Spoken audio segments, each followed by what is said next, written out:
Улицы, еще недавно гудевшие от шагов и голосов, затихли, уступая место шороху опавших листьев и далекому гудению машин. В узком переулке, зажатом между старыми панельными домами, где ржавые мусорные баки источали резкий запах, притаилась немецкая овчарка по кличке Лиза. Ее некогда густая шерсть, темная, с золотистыми подпалинами, теперь была свалявшейся и грязной, а ребра проступали под кожей, как тени былой силы. Но не ее истощенное тело приковывало взгляд, это были ее глаза, глубокие и полные отчаяния, в которых блестели слезы.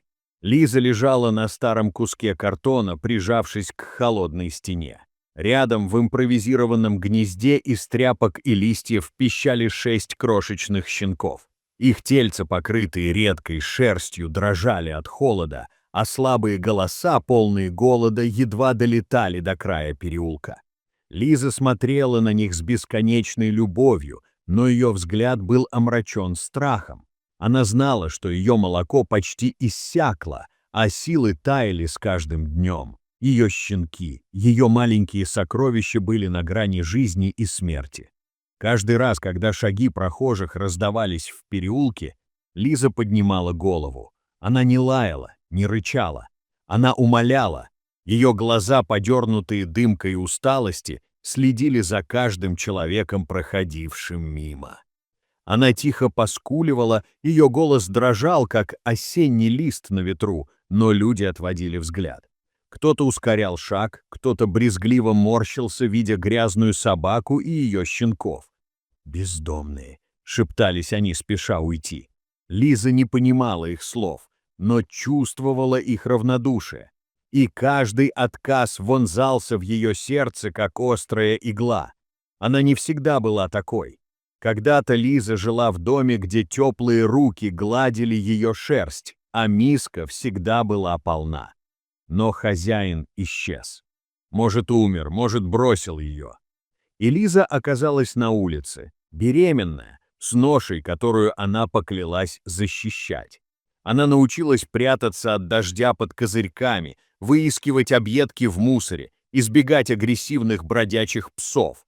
Но теперь, когда ее щенки родились, она не могла уйти далеко. Они были ее миром, и она отдала им все. Свое молоко, свои силы, свою надежду. В тот вечер переулок казался особенно пустым. Холодный ветер гнал листья по асфальту, а фонарь над мусорными баками мигал, отбрасывая неровные тени. Лиза прижалась к щенкам, пытаясь согреть их своим телом, но ее собственное тепло угасало. Она подняла голову, услышав шаги. Молодая девушка, закутанная в теплый шарф, шла по переулку, возвращаясь с работы. Ее звали Маша, и она была одной из тех, кто всегда замечал мелочи. Воробья на подоконнике, старушку, несущую тяжелую сумку, или бездомного кота, ищущего еды. Маша заметила, как тощая овчарка дрожит, как ее ребра проступают под кожей, и почувствовала комок в горле. Она не могла просто уйти, как другие. Маша медленно опустилась на корточки, стараясь не пугать Лизу. Она открыла сумку и достала недоеденный бутерброд, который брала на обед. Осторожно, чтобы не делать резких движений, она положила еду на асфальт и отодвинулась. Лиза смотрела на нее. Ее нос дрогнул, уловив запах еды. Голод боролся со страхом, но материнский инстинкт победил. Она сделала шаг, затем еще один и, наконец, схватила бутерброд, проглотив его в несколько жадных укусов. Ее глаза, полные настороженности, не отрывались от Маши. Маша наблюдала за Лизой. Ее сердце разрывалось. Она видела, как собака борется, как она жертвует собой ради щенков. В этот момент Маша поняла, что не может оставить их здесь, в холодном переулке, на милость судьбы. Она достала телефон и начала искать контакты местных волонтеров, приютов, кого угодно, кто мог бы помочь. Но ночь была глубокой, и ответов не было. Маша посмотрела на Лизу, которая вернулась к щенкам и легла, прикрывая их своим телом. «Я вернусь», — прошептала Маша, и ее голос был полон решимости. «Обещаю». Она не знала, как спасет эту семью, но знала, что не оставит их. Лиза, словно услышав ее слова, подняла голову. Ее глаза, подернутые слезами, встретились с глазами Маши. И в этот момент между ними возникла связь. Тонкая, но нерушимая. Маша ушла, но ее сердце осталось в переулке с мамой-овчаркой и ее щенками, чья судьба теперь зависела от ее действий. Ночь была долгой для Маши. Лежа в своей маленькой квартире, она не могла сомкнуть глаз. Образ слезы, тощей овчарки с глазами полными слез и ее крошечных щенков, дрожащих в холодном переулке, преследовал ее. Каждый раз, закрывая глаза, она слышала слабый писк щенков и пронзительный скулеж их матери, умоляющей о помощи. Маша ворочалась, ее сердце сжималось от чувства вины за то, что ушла, оставив их там, под мигающим фонарем. Но она знала, что вернется. Не с пустыми руками, а с надеждой. На рассвете, когда небо окрасилось в бледно-розовый цвет, Маша уже была на ногах. Она собрала все, что могла найти: консервы для собак, которые покупала для соседского пса, старое одеяло из шкафа, бутылку воды и миску. Она ждала. «Я вернулась», — тихо сказала Маша, ее голос дрожал от волнения. «Я помогу вам». Она медленно опустилась на корточки, стараясь не пугать Лизу. Достав из рюкзака банку мясного пюре, Маша открыла ее, и запах еды разнесся по переулку. Лиза напряглась, ее нос задвигался, улавливая аромат. Голод был сильнее страха, но она не двигалась. Ее взгляд метался между едой и щенками. Маша положила миску с пюре на асфальт и отодвинулась, давая Лизе пространство. Овчарка смотрела на нее, ее лапы дрожали, но материнский инстинкт взял вверх. Она медленно подошла. Ее движения были осторожными, почти крадущимися. Наконец она опустила голову к миске и начала есть, жадно глотая еду. Маша наблюдала, ее глаза наполнились слезами. Она видела, как Лиза борется за каждый кусок, как ее истощенное тело дрожит от слабости. Это была не просто собака, это была мать, готовая пожертвовать всем ради своих детей. Маша достала вторую миску и смешала корм для щенков с водой, создавая кашицу, которую малыши могли бы съесть. Она подползла ближе к гнезду, но Лиза тут же подняла голову, ее уши прижались, а в глазах вспыхнул защитный огонь. «Все хорошо, девочка», — прошептала Маша, ее голос был мягким, как утренний свет. «Я не трону твоих малышей». Лиза смотрела на нее, и ее дыхание было тяжелым. Маша замерла, не двигаясь, пока овчарка не опустила голову обратно к миске. Только тогда Маша осторожно пододвинула миску с кашицей к щенкам. Их крошечные носы задвигались, уловив запах, и они, спотыкаясь, поползли к еде. Впервые за свою короткую жизнь они ели что-то, кроме слабого молока матери, и их слабый писк сменился тихим чавканьем. Овчарка не отшатнулась. Она лишь слегка наклонила голову, ее нос коснулся ткани, как будто она благодарила. Маша знала, что еда и одеяло — это лишь временная помощь. Лиза и ее щенки нуждались в большем. Тепле, безопасности, медицинской помощи. Она достала телефон и начала звонить знакомым волонтерам. Ее подруга Катя, работавшая в местном приюте, ответила сразу. Услышав о Лизе и щенках, она пообещала приехать с клеткой-переноска и связаться с ветеринаром. Но Катя предупредила: приют переполнен, и найти место для целой собачьей семьи будет непросто. «Я найду способ», — твердо сказала Маша, ее голос был полон решимости. «Они не останутся здесь». Пока Маша ждала помощи, она сидела в переулке, не сводя глаз с Лизы. Овчарка, словно почувствовав перемены, расслабилась.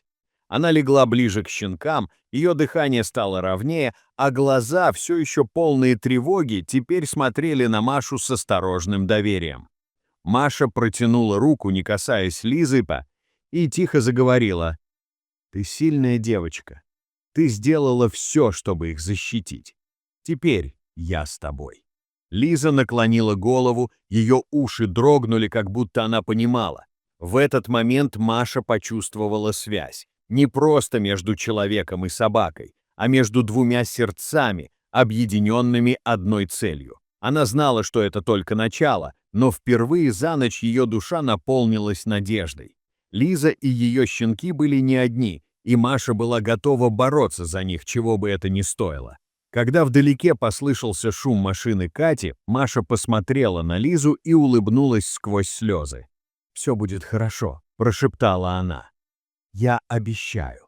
Утренний туман начал рассеиваться, когда в переулке послышался шум приближающейся машины. Старенький фургон, покрытый пятнами ржавчины, остановился у входа. И из него вышла Катя, подруга Маши, работавшая волонтером в приюте. Ее короткие волосы были растрепаны, а под глазами залегли тени от бессонных ночей, но взгляд горел решимостью. В руках она несла большую клетку-переноску и сумку с медицинскими принадлежностями. Маша, все еще сидевшая рядом с Лизой и ее щенками, почувствовала, как ее сердце забилось быстрее. Помощь пришла, но впереди ждала неизвестность. Лиза, лежа на куске картона, насторожилась. Ее уши прижались к голове, а глаза, полные тревоги, следили за Катей. Щенки, укрытые старым одеялом, слабо пищали, их крошечные тельца все еще дрожали от холода. Маша встала, ее голос был мягким, но твердым. «Катя, они здесь. Они едва держатся». Катя опустилась на колени рядом с Машей, ее взгляд упал на Лизу. Овчарка, истощенная и грязная, выглядела как тень самой себя, но ее глаза, подернутые слезами, горели материнской силой. Катя вздохнула, ее лицо омрачилось. «Бедняжка», — прошептала она, — «как она вообще выжила? И эти малыши, они такие слабые». Маша кивнула, ее горло сжалось от подступающих слез. Она рассказала Кате о том, как нашла Лизу, как та умоляла прохожих, как отдала все свое молоко щенкам, жертвуя. Катя слушала, и ее пальцы нервно теребили край куртки. Наконец она сказала: «Нам нужно отвезти их к ветеринару, прямо сейчас, они не переживут еще одну ночь на улице». Маша посмотрела на Лизу, которая все еще настороженно наблюдала за ними. Она знала, что завоевала крошечную долю доверия овчарке, но перевозка будет испытанием. Лиза не позволит просто так забрать ее щенков. Маша медленно протянула руку, не касаясь Лизы, и тихо заговорила: «Девочка, мы хотим помочь. Мы отвезем вас в безопасное место. Ты и твои малыши будете в тепле». Лиза напряглась, ее тело задрожало, но она не рычала, лишь смотрела, ее глаза метались между щенками и Машей. «Все хорошо», — шептала Маша, ее голос дрожал. «Мы не разлучим вас, обещаю». Когда все 6 щенков были уложены в переноску, укрытая полотенцем, Катя повернулась к Лизе. Овчарка медленно поднялась, ее лапы дрожали от слабости. Маша достала еще немного мясного пюре и положила его перед Лизой, чтобы отвлечь ее. Лиза жадно съела еду, но ее взгляд не отрывался от переноски. Маша и Катя переглянулись, понимая, что самое сложное впереди. «Если мы будем осторожны, она пойдет за щенками», — сказала Катя, ее голос был полон надежды. «Она им доверяет больше, чем нам». Маша кивнула и медленно подняла переноску, держа ее так, чтобы Лиза видела щенков. Овчарка тут же шагнула вперед, ее нос почти касался решетки. Клиника, небольшое здание с облупившейся краской, была знакома Кате. Катя. Здесь она не раз спасала бездомных животных. Ветеринар, пожилая женщина по имени Ольга Ивановна, встретила их у входа. Увидев Лизу и щенков, она нахмурилась. Ее взгляд стал серьезным. «Состояние тяжелое», — сказала она, осматривая Лизу, пока Маша и Катя держали переноску. «Мать истощена, щенки на грани. Нужно немедленно сделать анализы». Ольга Ивановна начала осмотр. Лиза была так слаба, что ее пришлось кормить жидкой питательной смесью через шприц. Анализы показали обезвоживание, анемию и инфекцию, вызванную недоеданием. Щенки, хоть и были живы, страдали от голода и переохлаждения. Ольга Ивановна посмотрела на Машу и Катю. Ее лицо было суровым, но глаза полны сострадания. «Им повезло, что вы их нашли», — сказала она. Еще день-два, и она не договорила. Но Маша поняла. Маша стояла в коридоре клиники, ее руки дрожали. Она смотрела на Лизу через стекло смотровой комнаты, на ее изможденное тело, на ее глаза, которые все еще искали щенков. Тревога за их жизнь смешивалась с решимостью. Маша знала, что это только начало пути, но она была готова идти до конца. Лиза и ее малыши заслуживали шанса на жизнь, и Маша не подведет их. Ветеринарная клиника стала временным убежищем для Лизы и ее щенков, но их путь к спасению был далек от завершения. Впервые за месяц она была в безопасности, в месте, где не было ни холода, ни голода, ни угрозы. Маша присела рядом, ее рука лежала на решетке вольера. Лиза посмотрела на нее, и в ее глазах, все еще подернутых дымкой усталости, мелькнула искра доверия. Маша улыбнулась, и ее горло сжалось от подступающих слез. «Ты сделала это, Лиза», — прошептала она. «Ты их защитила». В приюте началась новая глава их жизни. Лиза, которую кормили жидкой пищей, постепенно переходила на твердую еду. Ее шерсть, некогда свалявшаяся и грязная, начала блестеть, открывая темные с золотистыми подпалинами тона, которые делали ее похожей на гордую лесную волчицу. Она все еще была худой, но ее движения становились увереннее, а глаза, когда-то полные страха, теперь сияли теплом. Щенки росли с каждым днем, их лапки окрепли, шерсть стала гуще, а любопытство толкало их исследовать вольер, спотыкаясь и падая в мягкую солому. Маша дала им имена: Рыжик, Пушок, Зорька, Мишка, Лучик и Тень. И каждый раз, глядя на их неуклюжие игры, не могла сдержать улыбки. Катя и другие сотрудники приюта помогали ухаживать за семьей, но Маша стала их главным ангелом-хранителем. Она приходила каждый день после работы, приносила игрушки для щенков, чистила вольер и сидела с Лизой, разговаривая с ней как с подругой. Лиза, которая поначалу вздрагивала от каждого шороха, начала расслабляться. Она научилась принимать еду из рук Маши. А однажды, в тихий вечер, когда приют затих, Лиза осторожно положила голову на колени Маши, и ее теплое дыхание коснулось ее руки. Маша замерла, боясь спугнуть этот момент. Она гладила Лизу, чувствуя, как ее собственное сердце наполняется теплом. «Ты доверяешь мне, правда?» – прошептала Маша, ее глаза блестели. «Мы все сделаем правильно». Но забота о Лизе и щенках была не только радостью, но и испытанием. Щенки хоть и набирали вес, все еще были уязвимы. Один из них, Пушок, был слабее остальных, и Маша с тревогой замечала, как он отстает в играх. Ольга Ивановна, приезжавшая в приют для осмотров, предупредила, что Пушок нуждается в особом уходе.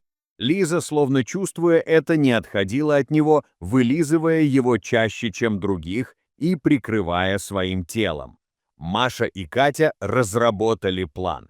Дополнительное питание для Пушка, теплые грелки и регулярные проверки. Маша не спала ночами, переживая за малыша, но каждый его слабый писк, каждый новый шаг давали ей надежду. В приюте Лиза и ее щенки стали всеобщими любимцами. Сотрудники, привыкшие к трудным случаям, восхищались стойкостью овчарки. что ждет эту семью дальше, сможет ли она найти для них дом, который они заслуживают. Когда Маша уходила из приюта, звезды уже сияли над городом. Она посмотрела на небо, ее мысли были с Лизой и щенками. Их трансформация была чудом, но Маша знала, что самое важное еще впереди. Она обещала им безопасность, и это обещание вело ее вперед, как маяк в ночи. Прошел месяц с тех пор, как Лиза и ее щенки поселились в приюте. За это время их жизнь преобразилась, словно серая осень уступила место теплой весне. Лиза, некогда тощая и напуганная овчарка, теперь сияла здоровьем. Ее шерсть, темная с золотистыми подпалинами, блестела, как лесной поток под солнцем, а глаза, когда-то полные слез, светились уверенностью и теплом. Щенки — Рыжик, Пушок, Зорька, Мишка, Лучик и Тень — превратились из хрупких комочков в шустрых, игривых малышей. Их лапки окрепли, хвостики виляли, как маленькие метелки, а звонкий лай наполнял приют радостью. Даже Пушок, самый слабый из них, догнал братьев и сестер. Его глаза горели озорством. Маша приходила в приют каждый день, и ее сердце было связано с этой семьей невидимой нитью. Она играла со щенками, учила их простым командам и гладила Лизу, которая теперь доверчиво клала голову ей на колени. Согласится ли Лиза покинуть приют? Будут ли новые хозяева также заботиться о ней? Катя, словно прочитав ее мысли, добавила: «Это хорошие люди. У них большой дом с террасой, 2 детей с собаками. Они видели твои посты и влюбились в Лизу». Маша кивнула, ее глаза блестели. Она знала, что это шанс, о котором мечтала, но прощание казалось невыносимым. В тот же день семья приехала в приют. Это были Анна и Сергей, пара средних лет, с 2 детьми, 10-летней Машей, тезкой и 6-летним Димой. Их глаза сияли, когда они увидели Лизу и щенков. Лиза, почувствовав новых людей, насторожилась. Но Маша опустилась рядом и тихо заговорила. «Все хорошо, девочка. Они добрые, они дадут вам дом». Анна, мать семейства, присела на корточки и протянула руку. Лиза, помедлив, обнюхала ее пальцы, а затем слегка вильнула хвостом. В груди было пусто, но эта пустота была светлой, полной надежды. Она знала, что сделала все возможное, чтобы дать им шанс на счастье. Спустя несколько недель Маша получила письмо от Анны. Лиза и щенки прижились в новом доме. Они бегали по просторному саду, спали на мягких подстилках, а дети обожали играть с ними. Лиза, теперь гордая и уверенная, стала душой семьи. А щенки, подрастая, наполняли дом смехом и лаем. В письме была фотография. Лиза лежала на траве, окруженная щенками, ее глаза сияли покоем. Маша прижала фото к груди, ее губы тронула улыбка. Каждый раз, проходя мимо того переулка, где она впервые встретила Лизу, Маша останавливалась. Теперь там не было ни картона, ни мусора, только чистый асфальт и слабый запах осенних листьев. Но память о Лизе и ее щенках жила в ее сердце, как звезда, освещающая путь.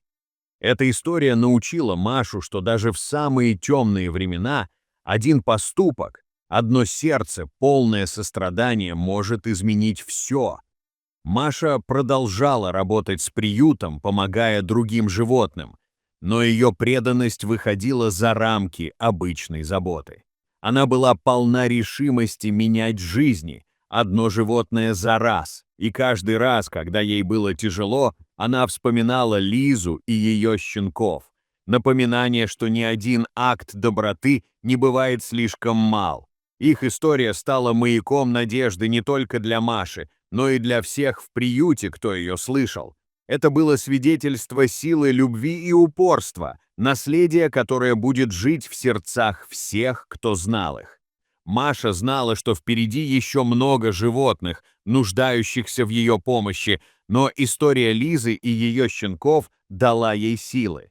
Это был не просто счастливый конец, это был триумф любви, доказательство того, что даже самые слабые могут найти свой дом, если кто-то готов за них бороться.